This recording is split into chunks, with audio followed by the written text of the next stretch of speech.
Actress Varalakshmi வெறித்தனமா work out பண்ணக்கூடிய இந்த ஒரு வீடியோ தான் இப்ப சோஷியல் மீடியால வைரல் ஆகிட்டு வருது.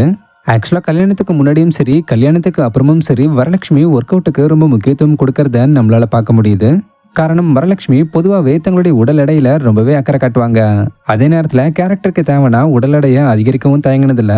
இப்படி இருக்கையில வரலட்சுமி தன்னோட இன்ஸ்டாகிராம் பேஜ்ல ரீசெண்டா வெறித்தனமா ஒர்க் அவுட் பண்ணக்கூடிய வீடியோ ஒன்று ஷேர் பண்ணி கில்லர் ஒர்க் அவுட்னு கேப்ஷன்ல மென்ஷன் பண்ணியிருக்காங்க. இந்த வீடியோ பார்த்தா அவங்களுடைய ஃபேன்ஸ் பலரும் வரலட்சுமியோட ஒர்க் அவுட்டை அசந்து போய் பார்த்துக்கிட்டு வராங்க. இன்னும் சிலர் உங்களுக்கு 40 வயசு மாதிரியே தெரியல, 18 வயசு பொண்ணு மாதிரி இருக்கீங்கன்னு சொல்லி வரலட்சுமியோட ஃபிட்னஸ் கேரை பாராட்டிக்கிட்டு வராங்க.